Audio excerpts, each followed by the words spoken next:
ఎప్పటికీ అప్పుడు తాజా వార్తలు అందిస్తున్న ఎస్వీఆర్ న్యూస్ కి స్వాగతం.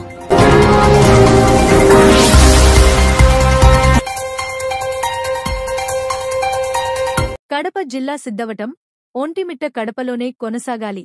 వాసు అధికారుల సమాచార లోపంతోనే ఒంటిమిట్ట, సిద్ధవటం మండలాలను అన్నమయ్య జిల్లాలో కలిపినట్టు తెలుస్తోందని టీడీపీ జిల్లా అధ్యక్షుడు శ్రీనివాసులరెడ్డి, వాసు తెలిపారు. కడప కలెక్టర్ను కలిసిన అనంతరం ఆయన మీడియాతో మాట్లాడుతూ, రాజకీయ ప్రయోజనాల కోసం గత ప్రభుత్వం జిల్లాల విభజనను ఇష్టానుసారంగా చేసిందని, భౌగోళికంగా శాస్త్రీయంగా జిల్లాలను ఏర్పాటు చేయలేదని ఆరోపించారు. కానీ ఈ ప్రభుత్వం వచ్చిన తర్వాత చంద్రబాబు నాయుడు గారు శాస్త్రీయ విధానాన్ని, భౌగోళిక విధానాలు, భౌగోళిక పరిస్థితులు, ప్రజల ఆకాంక్షలు, వాళ్ళ మనోభావాలను గౌరవించి గుర్తించి ఈరోజు మదనపల్లె కానీ మార్కాపురం కానీ జిల్లాలను ఏర్పాటు చేయడం జరిగింది. ఒక మంచి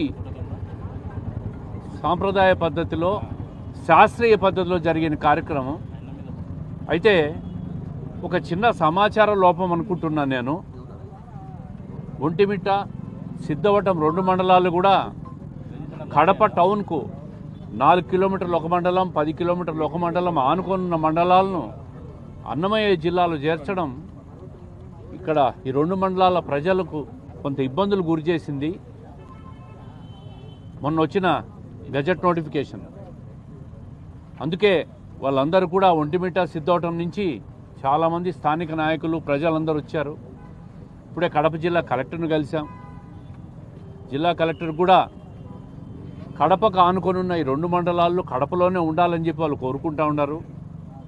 ప్రభుత్వానికి కూడా కలెక్టర్ గారు మీరు కూడా ఒక నివేదిక పంపించి ఈ 1 నెల అబ్జెక్షన్స్ రూపంలో వాళ్ళు తెలిపిన అభ్యంతరాలన్నీ కూడా పరిగణలోకి తీసుకొని ఈ 2 మండలాల్లో కడపలోనే ఉంచాల్సిందిగా కోరుకుంటున్నాం.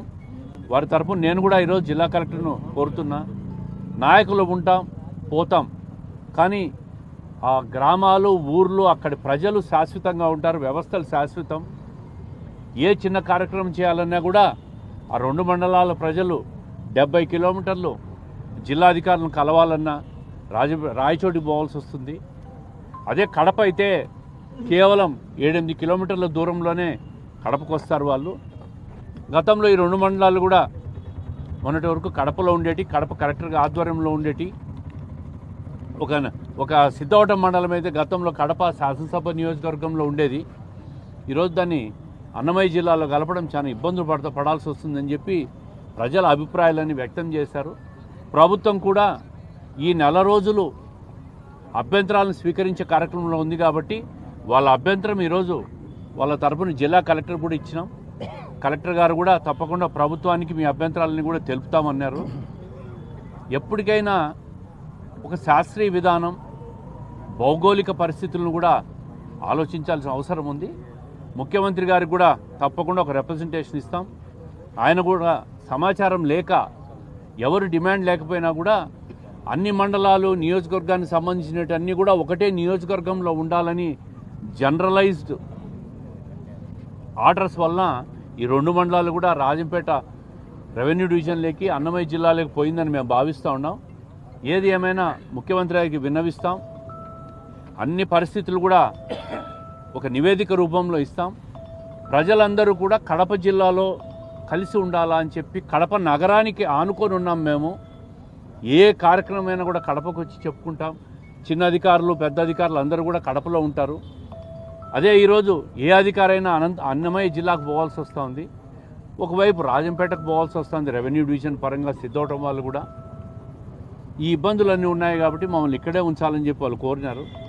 కలెక్టర్ గారు కూడా సానుకూలంగా స్పందించారు. ముఖ్యమంత్రి గారిని కూడా త్వరలో వీళ్ళందరితో కలిసి ముఖ్యమంత్రి గారిని కూడా కలుస్తాం, రెవెన్యూ మినిస్టర్ను కలుస్తాం.